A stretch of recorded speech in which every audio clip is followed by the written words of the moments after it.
toute la gloire. Seigneur, nous voulons bénir ton nom ce soir. Nous voulons exalter le nom du roi des rois. Nous voulons exalter le nom du Seigneur des seigneurs. Nous voulons exalter le nom du Dieu tout-puissant, l'Éternel des armées, le lion de la tribu de Juda, l'étoile brillante du matin. Seigneur, qui est semblable à toi. Merci pour ton peuple que tu as réuni ce soir. Par ta propre volonté, Seigneur, pour recevoir de ta part. Merci parce que ta parole vient pour libérer ce soir. Elle vient pour restaurer ce soir. Elle vient pour équilibrer ce soir. Elle vient pour relever ce soir au nom de Jésus. C'est cela nous prenons autorité sur toute interférence. Et nous déclarons au nom de Jésus que ce bâtiment est sous le couvert du sang de Jésus. Nous libérons le feu de Dieu qui est déjà en action en ces lieux. Seigneur, merci pour ta gloire et ta victoire au nom de Jésus. Amen. Que le Seigneur vous bénisse. Alléluia. Est-ce que tu peux saluer celui qui est à côté de toi? Dis, je suis dans la joie de te voir ce soir. Alléluia. Dis, je suis dans la joie de te voir ce soir. Ah, dis, je suis béni de te saluer. Je suis béni de te saluer. Parce que tu es une créature merveilleuse. Ah, dis, j'ai intérêt à te saluer. Amen. Tu n'as pas d'autre choix que de te saluer. Parce que tu es une créature merveilleuse. Amen. Que le Seigneur vous bénisse. Alléluia. Asseyez-vous dans la présence de Dieu. Amen. Asseyez-vous dans la présence de Dieu. Alléluia. Que le Seigneur vous bénisse. Amen. Alléluia. Soyez les bienvenus à Croix Rejection Ministries. Alléluia. Je suis l'évangéliste Edith Afi pour ceux qui ne me connaissent pas. Amen. Et ce soir, je voudrais parler de quelque chose qui paralyse la vie de beaucoup d'enfants de Dieu. Amen.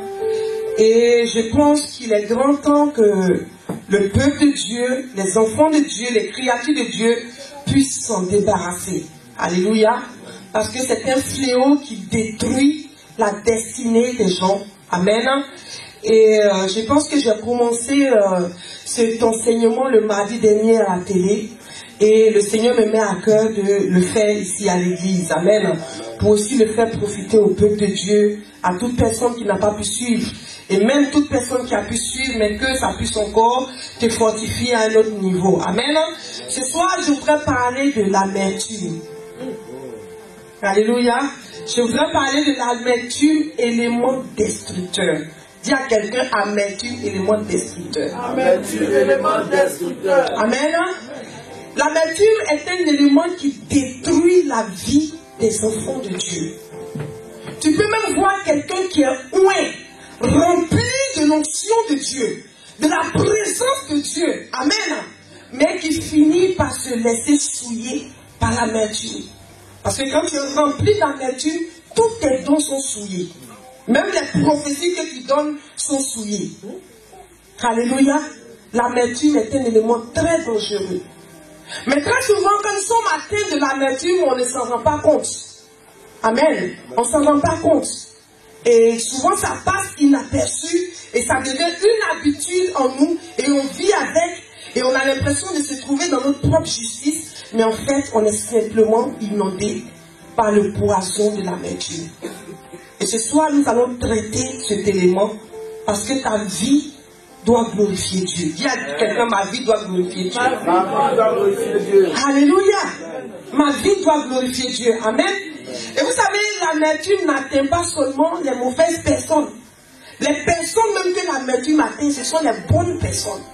Les personnes bien disposées, qui aiment Dieu dans leur âme, dans leur cœur. Ou même si ces personnes n'étaient pas converties, mais qui avaient un bon cœur. En général, l'amertume atteint les bonnes personnes. Amen. Parce que celui qui est déjà mal disposé, il est déjà mal disposé. Amen. Mais quelqu'un qui est bien disposé, c'est lui-même que l'amertume atteint. Alléluia. C'est lui-même que l'amertume atteint et ce n'est pas la volonté de Dieu. Alléluia. Donc ce soir, nous allons parler de ce fléau qui tue le monde entier. Beaucoup de serviteurs de Dieu, beaucoup d'enfants de Dieu qui sont meurtris par cet élément dont on ne parle pas souvent, qui passe inaperçu, Et à la fin du compte, les vies sont détruites. Les familles sont détruites. Les foyers sont détruits. Les relations sont détruites. Alléluia. Nous allons en parler ce soir. Amen. Donc il y a quelqu'un, sois très attentif. Sois attentif. Amen. Sois très attentif. Alléluia. Et je voulais dire ce soir que si vous avez déjà été blessé dans vos relations, ou d'une manière ou d'une autre, amen. Si vous vous sentez injustement traité par les autres, vous êtes la personne idéale pour être atteinte de l'amertume. Alléluia. Si tu as déjà été trahi, si on a déjà abusé de toi, de ta disponibilité, de ta gentillesse, de tes dons, de tes grâces, de ton argent, hein, de ta bonne disposition de personne, amen. Tu es une personne favorable, idéale, pour recevoir la sémence de l'amertume dans le cœur. Amen. Mais on peut recevoir la sémence de l'amertume, n'importe qui. Je donnerai des exemples tout à l'heure. Tout le monde reçoit la sémence de l'amertume dans le cœur. Mais c'est comment est-ce que tu deals avec cette sémence? C'est ce qui fait la différence. Alléluia. C'est tout ça que nous allons traiter ce soir. Donc, qu'est-ce que c'est que l'amertume? Nous allons aller dans la parole de Dieu. Nous allons aller dans le livre de Hébreux, Hébreux chapitre 12. C'est dans le Nouveau Testament, dans les Épîtres. Hébreux 12, versets 14 à 16. Est-ce que tu es là ce soir? Dis, je suis là. Je suis là. Alléluia. Hébreux chapitre 12, verset 14. Je lis la parole de Dieu. Il dit, recherchez la paix avec tous et la sanctification sans laquelle personne ne verra le Seigneur. Ensuite, verset 15. Veillez à ce que nul ne se prive de la grâce de Dieu, à ce qu'aucune racine d'amertume poussant des rejetons ne produise du trouble et que plusieurs n'en soient infectés. Verset 16. À ce qu'il n'y ait ni impudique, ni profane comme Ésaü, qui pour un mets vendit son droit d'aînesse. Amen. Donc qu'est-ce que c'est que l'amertume? Qu'est-ce que signifie l'amertume? On parle beaucoup d'amertume. Mais qu'est-ce que le mot amertume signifie? Amen. L'amertume, en fait, c'est une caractéristique, amen. Sinon, ça fait caractéristique de certains produits. Vous voyez, quand vous goûtez un produit ou un fruit, souvent c'est amer. Amen, on dit c'est amer. Alléluia. Et est aussi souvent utilisé dans un sens figuré pour définir un type de sentiment particulier chez un homme. Amen.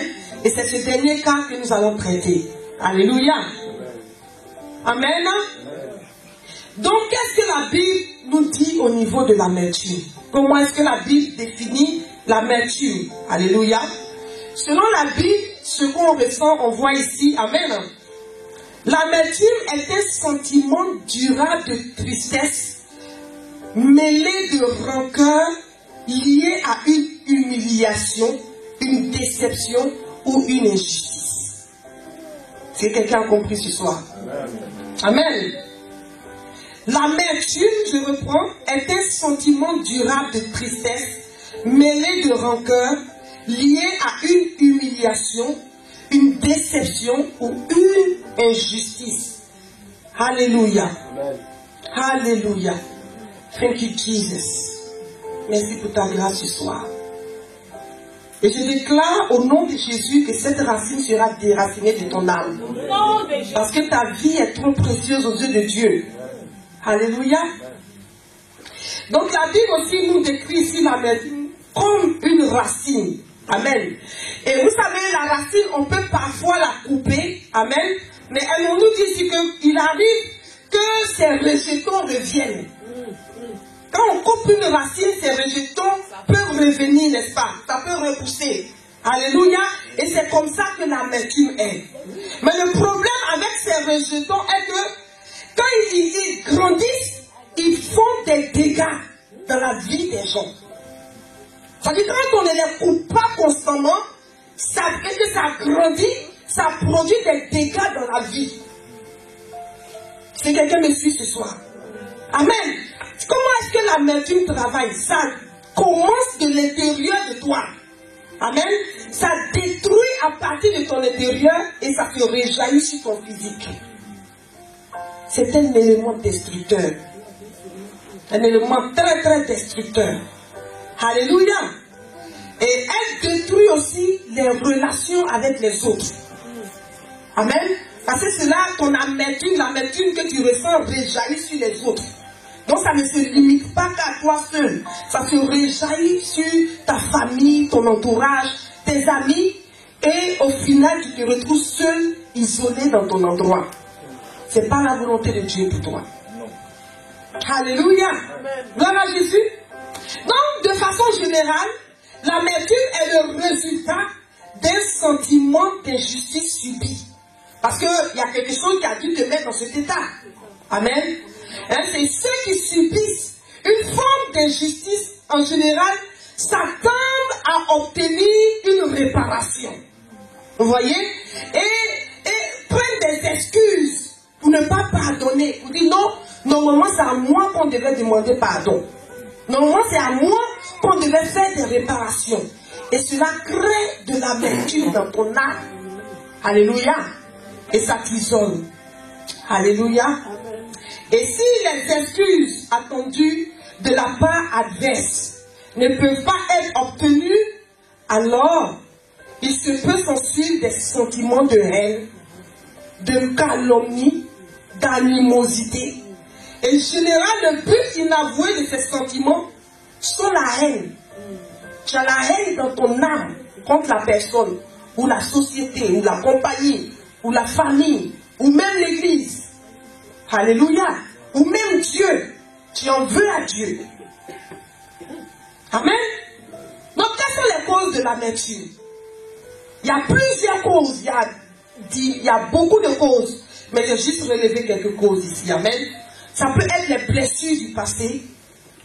Par le passé, tu as été blessé par des amis, par des gens, par une situation qui peut te mettre dans une situation d'amertume. Alléluia. Donc quand tu penses à ce qui s'est passé par le passé, tu n'es pas bien. Tu n'es pas bien du tout. Et tu as envie même de détruire soit la personne ou vraiment de faire des dégâts. Tu n'es pas bien. Donc les blessures du passé. Une frustration qui dure depuis trop longtemps. Il y a une situation qui te frustre dans la vie. Et cette frustration est là. Et elle dure tellement qu'elle cause de l'amertume en toi. Amen. Et ça peut être aussi la perte d'un être très cher. Quelqu'un, un parent, un ami, quelqu'un par le deuil.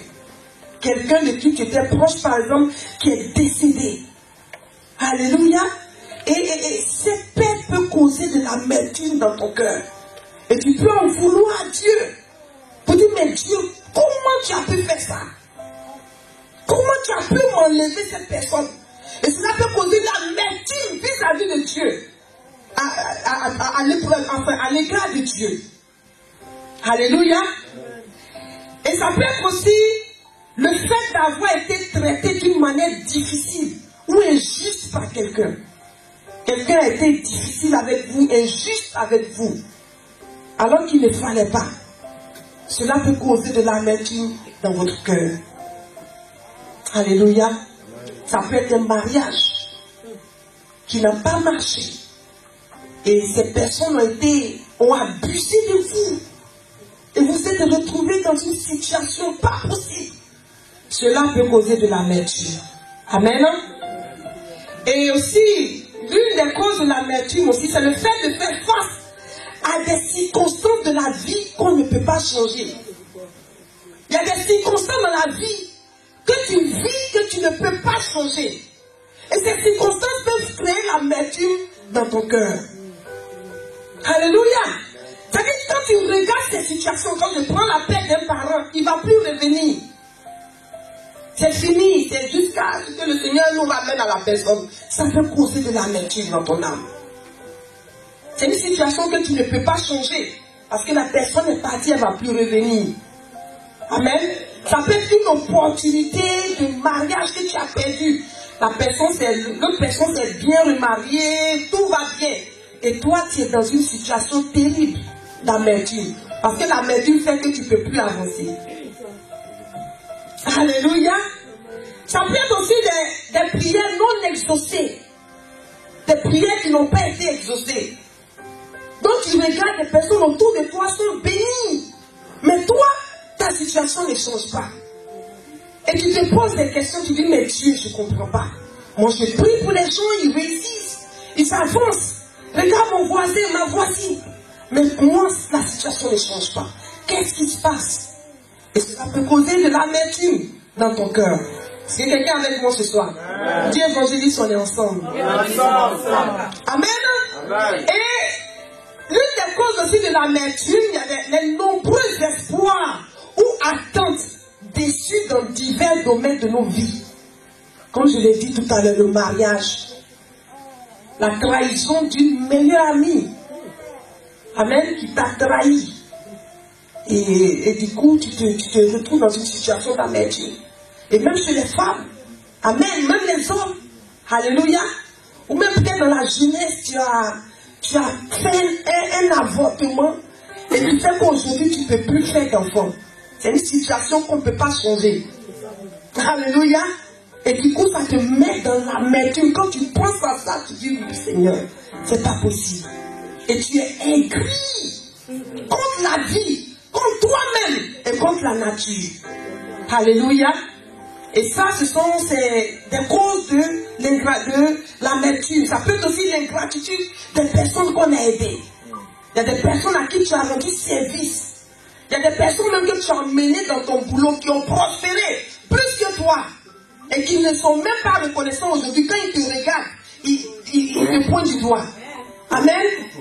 Et ça peut causer de l'amertume dans ton cœur. Alléluia. Ou la famille que tu as aidée, surtout ceux qui ont fait venir leurs frères et sœurs en Europe. Hein, tu as payé beaucoup d'argent, les gens sont venus, ils ont réussi. Et aujourd'hui, ils te traitent d'une autre façon. Et toi, tu te retrouves dans une situation en dessous d'eux. Ça peut causer de l'amertume. Il y a beaucoup de choses qui peuvent causer de l'amertume. L'ingratitude des êtres humains. Ça arrive avec les serviteurs de Dieu. Tu peux prier pour des gens, ils réussissent. Après, ils s'en vont. Mais si Dieu ne fait pas grâce, ça peut causer de l'amertume dans ton cœur. Amen. Donc c'est à tous les niveaux. C'est à tous les niveaux. Alléluia. Ça peut être les échecs répétés. À chaque fois, tout ce que tu fais ne réussit pas. Mais les gens autour de toi avancent. Ça peut être une cause d'amertume. Et ça peut être les déceptions de la vie. Déçu de tout le monde à cause des circonstances de la vie. Amen. Et en fait, ça c'est en gros ce que j'ai relevé comme les causes de l'amertume. Mais il y a beaucoup de causes de l'amertume. Alléluia. Mais ça c'est juste si je veux les citer, on ne va pas en finir aujourd'hui. Mais c'est les besoins majeurs, ça. Les causes majeures. Alléluia. Amen. Donc, quelles sont les conséquences de l'amertume? Parce que c'est vrai, tout ça, ça t'est arrivé, c'est vrai. Les gens ont été très mauvais avec toi. La nature n'a pas été souple. La vie même n'a pas été gentille. Dieu même, on ne peut pas imaginer. C'est vrai, c'est arrivé. Amen. Mais qui en paye les conséquences à la fin de tout ça? Alléluia. Donc les conséquences de l'amertume. L'une des conséquences destructives de l'amertume, c'est la vengeance personnelle. Parce que quand ces choses t'arrivent, tu as envie de te venger. Ça arrive à tout le monde. Alléluia. Tu as envie de te venger. Amen. Alléluia. Et cela peut vous amener à en vouloir à votre entourage, à votre pasteur, aux hommes de Dieu, aux frères et sœurs en Christ, aux membres de la famille, aux amis, et même parfois à Dieu, comme je l'ai dit tout à l'heure. Alléluia. Et cela même peut causer le refus d'aller à l'église. Je préfère rester chez moi, prier mon Dieu. Alors que tu ne pries pas quand tu es à la maison. Amen. Parce que quand tu penses à la situation, c'est les malédictions que tu envoies. Tu n'es pas en train de prier. Alléluia. Nous allons aller dans le livre de Genèse. On va prendre l'exemple d'Ésaü. Chapitre 27. Nous allons lire particulièrement le verset 41 parce que c'est long. Amen. Genèse, verset 41. Je lis la parole. On dit, Esaü conçut de la haine contre Jacob à cause de la bénédiction dont son père l'avait béni. Et Esaü disait en son cœur, les jours du deuil de mon père vont approcher et je tuerai mon frère. Alléluia. C'est-à-dire, Esaü a conçu de l'amertume dans son cœur à cause de ce qui lui est arrivé par rapport à Jacob. Vous vous rappelez que Esaü lui-même avait vendu son droit d'aînesse, n'est-ce pas? Amen. Et à la fin du compte, son père, quand il devenait vieux, il voulait bénir Esaü. Mais finalement, c'est Jacob qui s'est présenté. Donc Jacob l'a encore supplanté. Et Esaü était rempli. Quand tu lis le verset 40, il dit, tu vivras de ton épée, c'est son père qui lui dit, et tu seras asservi à ton frère. Mais en errant librement ça et là, tu briseras son joug de dessus ton cou. Amen. Donc, Esaü n'avait pas eu la bénédiction qu'il fallait. Et pour ça, il a nourri la haine, l'amertume. Parce que l'amertume, c'est la haine. La haine qu'on ressent dans l'âme, dans le cœur. Contre une situation, contre quelqu'un. Donc, ça a été le cas d'Esaü. Alléluia. Ça a été le cas d'Esaü. Mais qu'est-ce qui est arrivé à Esaü? Il a passé toute sa vie à poursuivre, à concocter pour pouvoir tuer Jacob. Amen. Donc c'est ce que l'amertume te fait faire. C'est-à-dire, par exemple, quand on se retrouve dans une réunion de prière, on dit de prier pour ta situation, prie pour que Dieu te délivre. Mais quand tu fermes les yeux, ton âme va sur la personne qui t'a fait du tort et tu commences à détruire la vie de la personne. Amen. Pourtant, toi-même là, tu aurais pu prendre ce temps, prier pour toi pour que Dieu te fasse avancer.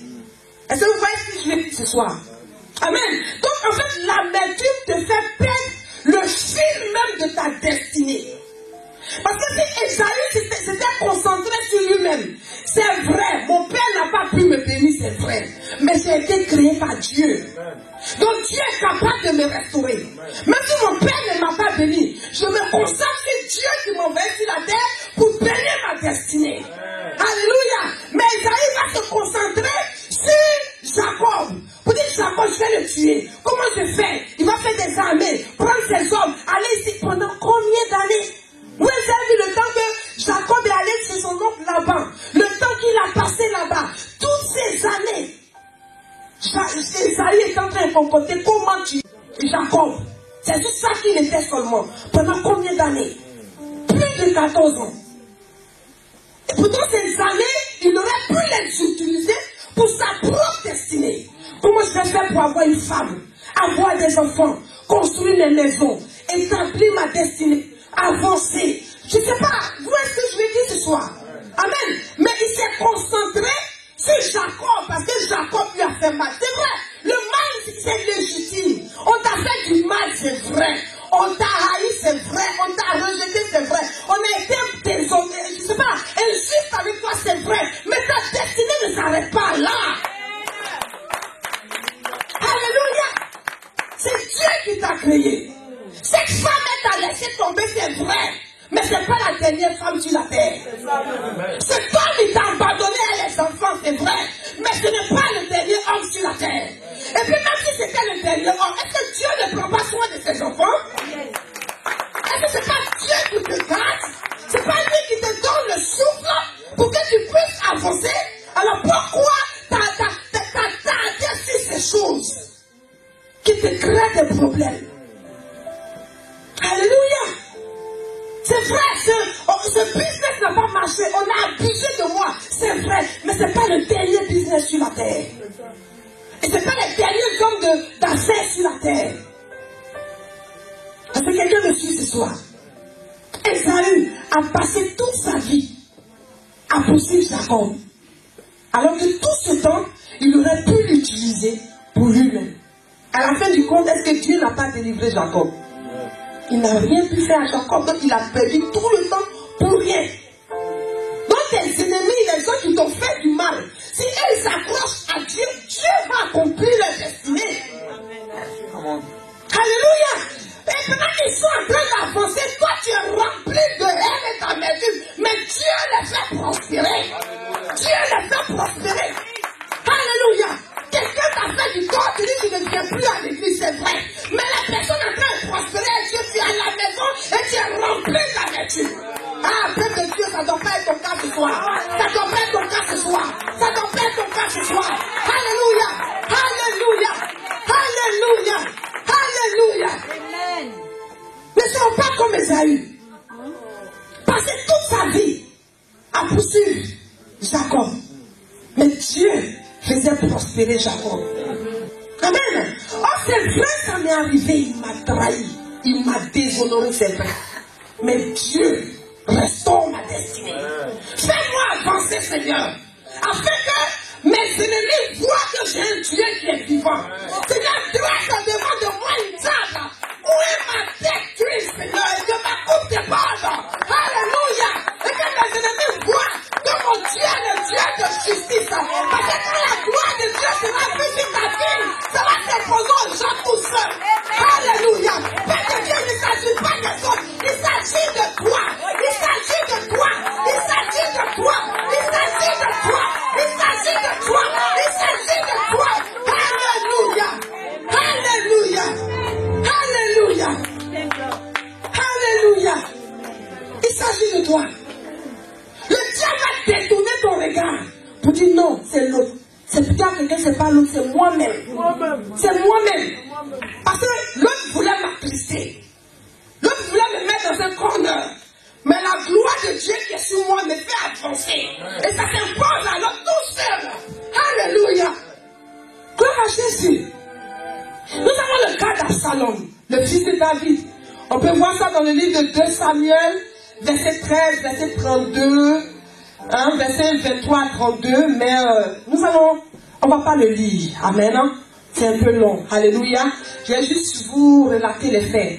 Ça commence à partir du verset 1, l'histoire d'Absalom et sa soeur et son frère. Amen. Absalom, le fils de David, avait une soeur qu'on appelait Tamar, une fille très très belle. Et cette soeur a été violée par son demi-frère Amnon. Alléluia. Parce qu'elle était très belle, il la voulait. Et c'est ce que la polygamie peut faire dans la vie des gens, parce que la polygamie envoie l'amertume dans les familles. Alléluia. Et donc, lorsque elle a été violée par son frère Absalom l'a vu, mais pour dire, il est parti avec toi. Elle dit oui. Il dit, ne t'inquiète pas, il faut laisser tomber. Ne prends pas ça en considération. Amen. Et en général, les personnes atteintes de l'amertume se comportent comme ça. C'est-à-dire devant toi, la personne, non, c'est rien. Laisse, c'est rien. Amen. Mais après, la racine commence à pousser. Et la Bible nous dit, après 2 ans, après 2 bonnes années, il a pris les 2 ans, c'est-à-dire les 2 ans qu'il pouvait prendre pour réaliser sa vie, lui-même avancer et tout. Il a utilisé ces 2 ans pour concocter comment il allait tuer Amnon. Alléluia. Et c'est ce que l'amertume fait. Et donc il a fait ça et il a tué son frère. C'est à partir de là que Absalom, parce qu'il n'était pas content de son père David, parce que David était au courant, mais David il était fâché dans un premier temps, mais il n'a pas pris d'action contre Amnon. Donc c'est à partir de là que la haine a rempli le cœur d'Absalom et il a voulu détruire toute sa famille. Mais à la fin du compte, il est mort. Vous voyez, il a tué son frère, c'est vrai. Il a détrôné son père, c'est vrai. Mais Dieu a rétabli David. David est revenu sur le trône. Donc, ça dit les personnes pour lesquelles tu te mets dans cet état d'amertume-là. C'est-à-dire, Dieu aussi est leur père. Donc, si tu continues dans cet état, ce n'est pas à eux qui font du mal. C'est à toi-même que tu fais du mal. Est-ce que quelqu'un me suit ce soir? Et troisièmement, l'amertume peut causer des maladies dans la vie. Amen. Entre autres, cela peut provoquer la dépression, l'aigreur qui envoie l'ulcère dans les vies. Les gens l'ulcère, le cancer, l'insomnie, tu es là, tu ne peux pas dormir. Amen. Et des migraines constantes. Des migraines constantes. Des douleurs de dos, des troubles d'estomac et l'hypertension, etc. Alléluia. Et tout ça, ce sont des conséquences de l'amertume. Mais comment se libérer de l'amertume? Alléluia. Donc, peuple de Dieu, je vais dire ce soir que l'amertume, Absalom était quelqu'un de bien. Quand tu regardes, tu lis la Bible, on dit qu'il était très beau, grand, il était le plus beau en Israël. Il était respecté. En plus, il était le fils du roi. Mais il a été atteint par l'amertume. Amen. Esaü, il n'avait pas de problème avec quelqu'un. Alléluia.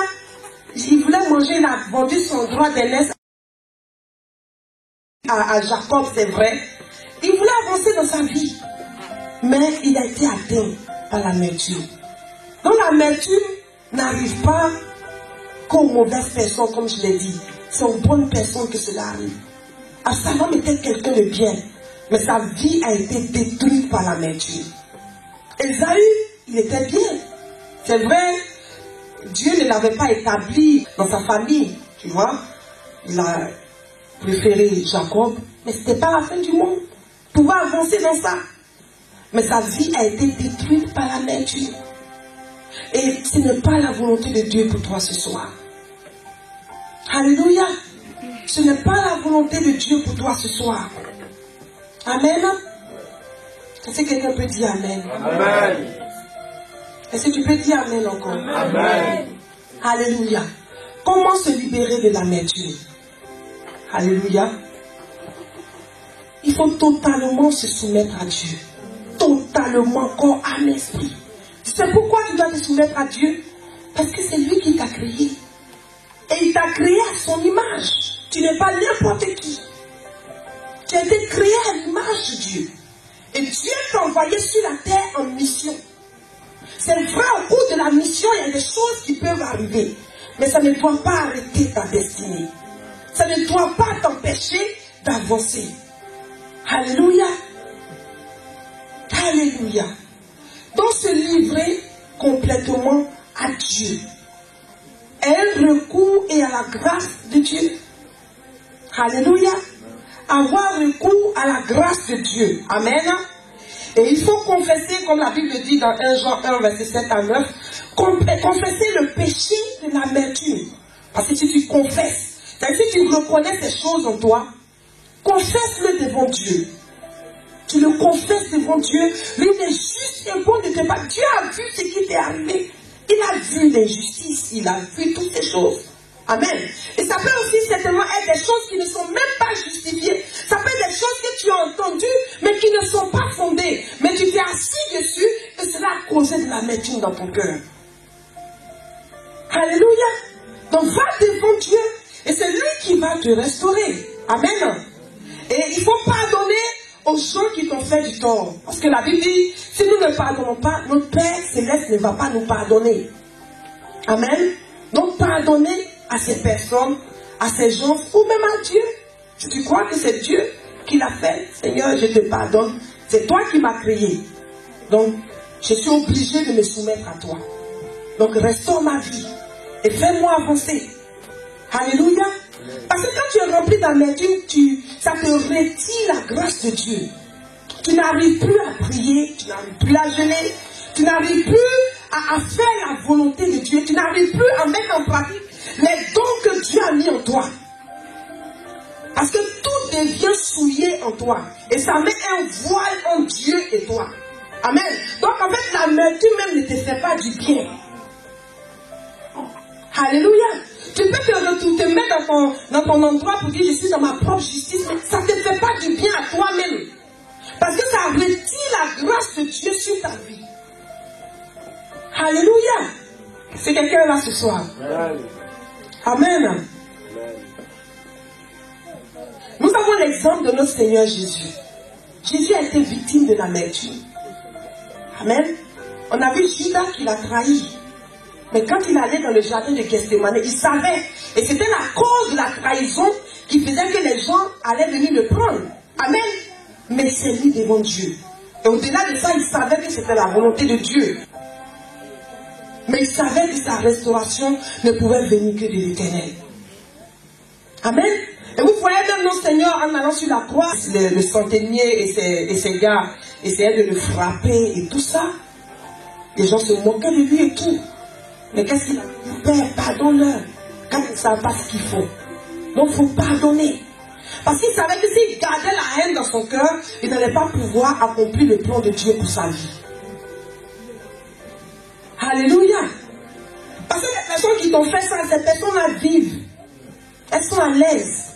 Et toi, tu souffres dans ton coin. Alléluia. Nous avons le cas de Joseph. Joseph dans la Bible. Tu peux lire son histoire dans Genèse 45, verset 1 à 15. Je ne vais pas le lire. Mais tu vois, Joseph, à cause de ce que ses frères lui ont fait, il a passé beaucoup d'années d'esclavage. Amen. Mais qu'est-ce qu'il a fait? Il ne s'est pas basé sur ses frères. Ses frères, ça a causé quelque chose en lui. Il dit, ah, comment mes frères peuvent me faire ça? Mais il ne sait pas. Il a coupé la racine en même temps. Amen. Et il s'est dirigé vers Dieu. Il dit, Éternel, ces rêves que tu m'as montrés doivent s'accomplir. Je dois avancer dans ma vie, Seigneur. Je dois avancer. Tu as dit que tu allais m'élever au-dessus de mes frères. Élève-moi, Seigneur. Mets-moi sur le chemin de ma destinée. Fais-moi avancer dans ta gloire. Dieu l'a élevé au-dessus de ses frères. Et quand il y a eu la famine, ses frères sont venus. Amen. La Bible dit après il a chassé. Et ses gars, il allait se mettre dans la pièce. Il a pleuré en sanglots. Parce que je suis sûr qu'il a dû se rappeler tout le mal que ses frères lui ont fait. Va devant Dieu et pleure. Dis à Dieu, voici ce qui m'est arrivé. Voici ce qui m'est arrivé. Pleure devant Dieu. Dieu va te restaurer.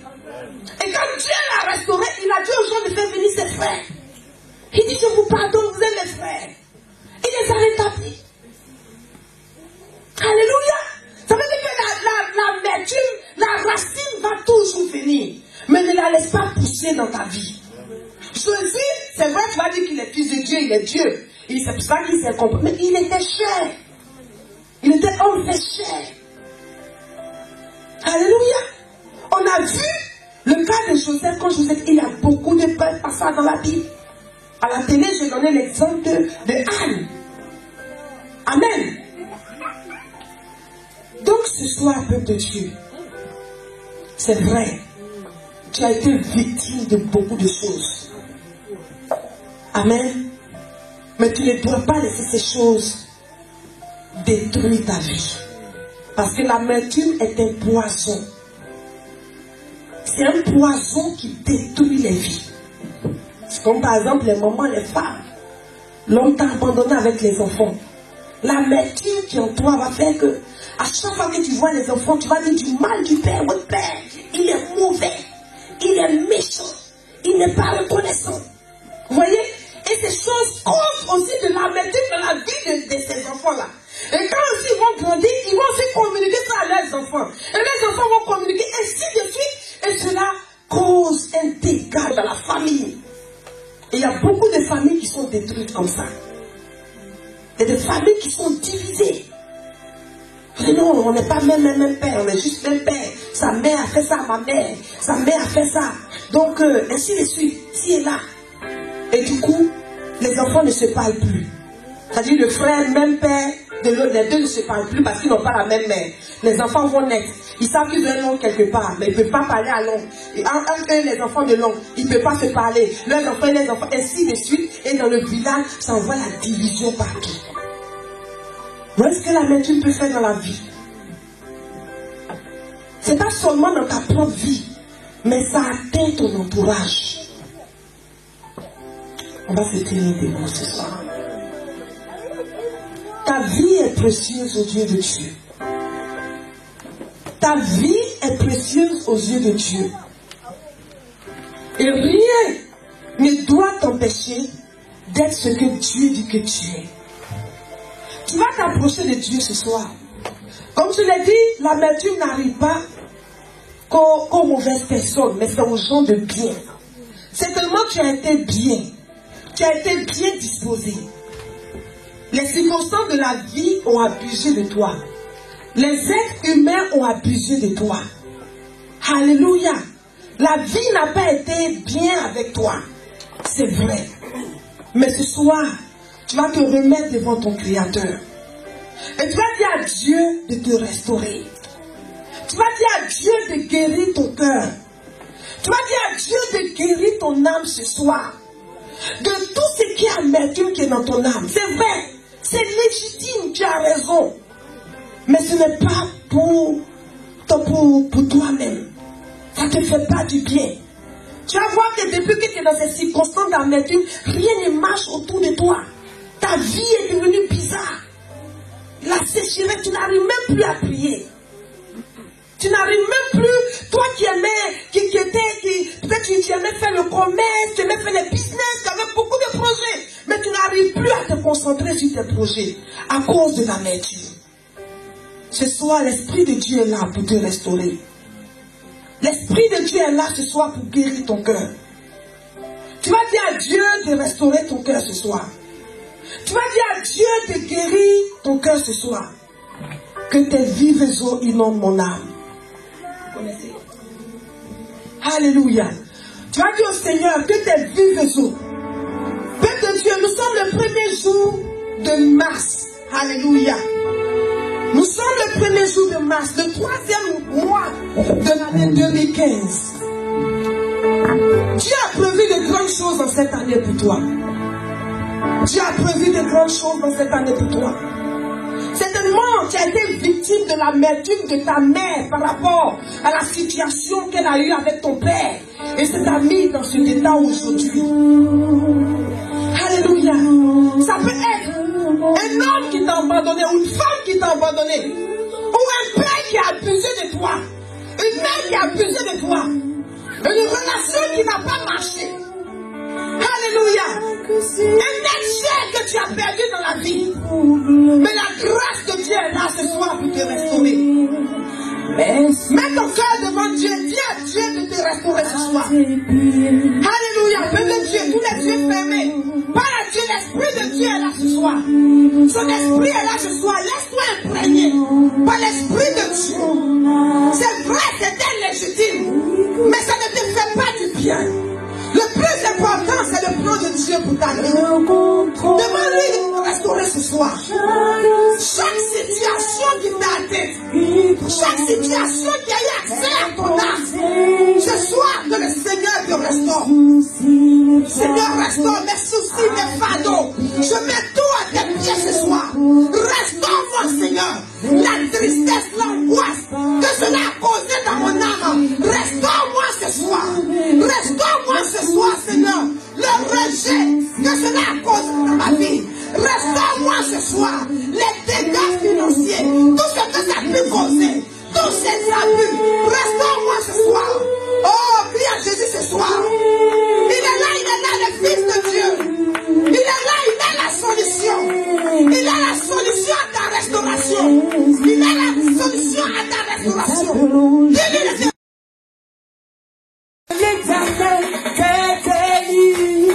il te donnera ce que ton corps désire. Recommande ton sang à l'Éternel et ta confiance en lui. Il agira, il agira,